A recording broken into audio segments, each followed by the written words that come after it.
अन्य सालों के मुकाबले इस बार सर्दी की शुरुआत काफी लेट हुई। इन दिनों हरियाणा में गेहूं बुआई का कार्य चल रहा है। किसान अपने खेतों में गेहूं बुआई कर रहे हैं, लेकिन मौसम जो है वो किसानों का साथ देता हुआ नजर नहीं आ रहा है, क्योंकि पिछले सालों के मुकाबले बात की जाए तो इस बार ठंड काफी कम है और गेहूं की खेती के लिए सर्दियों का जो मौसम है वो अनुकूल रहता है। ऐसे में अब किसान चिंतित है कि यदि सर्दी समय पर नहीं पड़ती है तो कहीं उनकी गेहूं की फसल पर इसका असर ना पड़ जाए।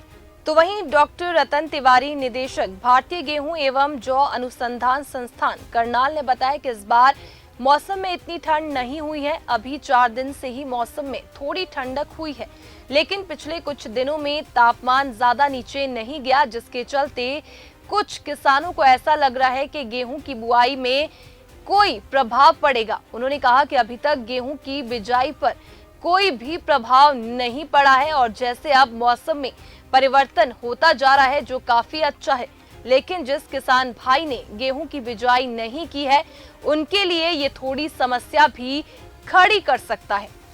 संस्थान के निदेशक ने बताया कि 15 नवंबर तक गेहूं की बुआई का सबसे उचित समय माना जाता है, लेकिन कुछ किसान भाइयों के खेत बिजाई के योग्य नहीं हुए हैं और उनको किसी वजह से देरी हो रही है, तो वे भूलकर भी 25 नवंबर के बाद आगे की बुआई ना करें। 25 नवंबर के बाद केवल पछेती किस्म की ही बुआई करें। संस्थान द्वारा ऐसी कई वैरायटी निकाली गई है जो 25 नवंबर के बाद बीजी जा सकती है, केवल उनका ही प्रयोग करें। वहीं किसानों से जब बातचीत की गई तो उन्होंने कहा कि जैसे ही 2-3 दिन से मौसम में परिवर्तन हुआ है, पछुआ हवा चलने से दूषित वातावरण साफ हुआ है। धन्यवाद। अभी जो मौसम आजकल है उस हिसाब से आप देख रहे होंगे कि तापमान में काफ़ी तेज़ी से गिरावट आई है पिछले कुछ दिनों में, और अब गेहूं के बहुत अनुकूल मौसम बन गया है। पिछले दिनों ज़रूर थोड़ा सा तापमान 2 डिग्री के आसपास अधिक चल रहा था, लेकिन तब तक किसान भाइयों ने बिजाई थोड़ा सा बाद में शुरू की थी इस बार, किन्हीं वजहों से। तो ज़्यादा एरिया उस टाइम कवरेज में नहीं था, इसलिए कोई चिंता की बात नहीं है। और अब तापमान काफ़ी अनुकूल आ चुका है, इसलिए हमें आशा है कि इस बार गेहूं का उत्पादन जो लक्ष्य है उसको हम लोग पा सकेंगे। सर, कौन कौन सी अच्छी वैरायटी इस बार रिलीज की गई जिससे किसान भाइयों को काफी बेनिफिट हो और मुनाफा भी अधिक हो? पिछले साल हमने 11 वैरायटीज़ रिलीज़ की थी और उसमें एक दो अलग क्षेत्र में उसका हुआ था अनुमोदन। इस बार अभी वैरायटी आइडेंटिफिकेशन कमेटी की मीटिंग हो चुकी है और अभी सीवीआरसी में वैरायटीज़ जाएंगी, तो उनका अभी आना शेष है। तो कुछ और नई प्रजातियां भी अगले सीवीआरसी के मीटिंग के बाद किसान भाइयों तक पहुंचेंगी। सर, इस टारगेट कितना रखा गया? पिछली बार कितनी था, इस बार कितना रखा गया? जी, तो इस बार का जो टारगेट है वो 115 मिलियन टन का है, और पिछले बार का जो उत्पादन रहा है वो 113.29 मिलियन टन रहा है, जो कि काफ़ी रिकॉर्ड अच्छा उत्पादन था और रिकॉर्ड उत्पादन भी था पिछली बार। और इस बार जो स्थितियां बन रही हैं उसके हिसाब से ऐसा लगता है कि इस बार हम फिर टारगेट को अचीव कर पाएंगे। तो कोई लेट वैरायटी भी रिलीज की है जिससे किसान भाई लेट हो जाते हैं अपनी बिजाई करने में? इस क्षेत्र के लिए कुछ प्रजातियां हैं हमारे पास, और उनमें से एक प्रजाति जो अभी सीड चेन में आ रही है और किसानों तक पहुंचेगी वो JKW 261 है।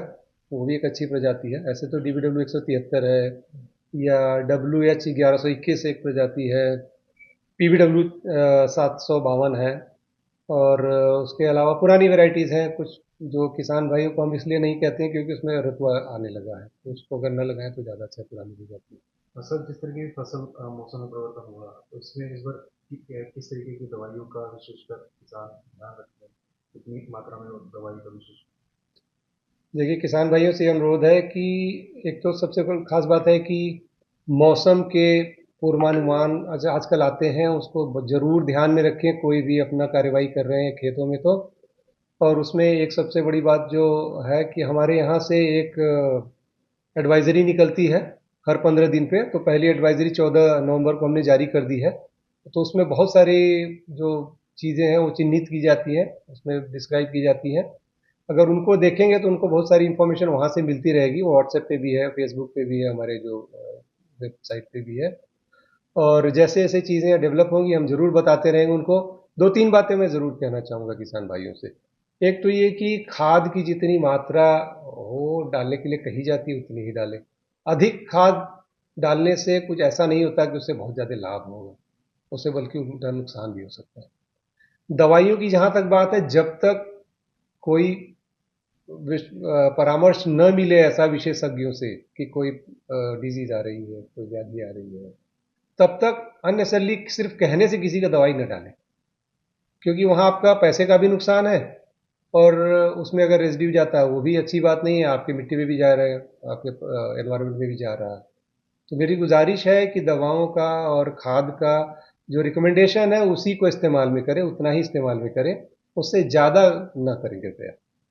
काफ़ी एरिया ऐसा है जहाँ का पानी खारा है, वहाँ के लिए कोई वैरायटी जिससे किसान अच्छा उत्पादन ले सके, कोई रिलीफ की है कोई वैरायटी? तो केआरएल सीरीज़ की वैराइटीज़ हैं, केआरएल सीरीज़ की 219 है मेरे ख्याल से, 210 है, 219 है और नई प्रजातियां भी आ रही के आर एल। उनमें के आर एल शुरू में लिखा रहता है, वो ध्यान दें। किसान भाई कई बार नंबर से सिर्फ याद रखते हैं, तो अगर उसका शुरुआती नाम भी अगर ध्यान में रखें तो के आर एल अगर उस पर लगा हुआ है तो उसका मतलब कलर जमीन के लिए अच्छी वैरायटी होगी। तो उन किसान भाइयों को आपकी तरफ से कुछ मैसेज रहेगा क्या, जो इस जगह पे खेती करते हैं? ऐसी जगहों पे खेती करने वाले भाइयों से निवेदन है कि वो जो नॉर्मल प्रजातियां बाकी जगहों के लिए हैं उनमें थोड़ा सा हो सकता है नुकसान की संभावना ज़्यादा बन जाती है।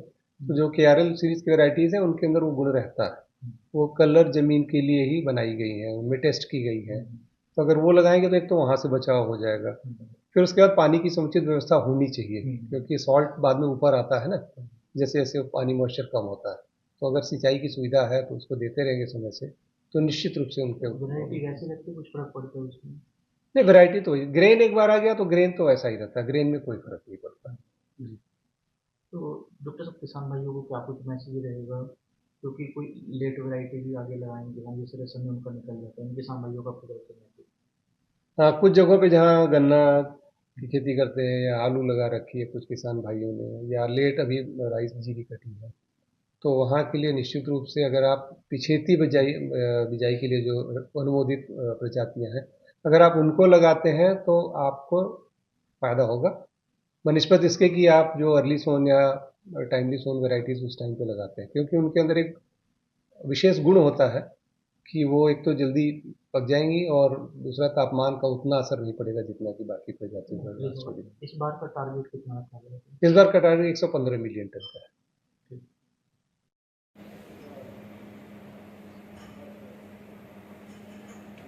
हो रहा है फसलों पे कितना असर गेहूं की बिजाई पर, क्या कुछ इस बार विशेष देख रहे हैं?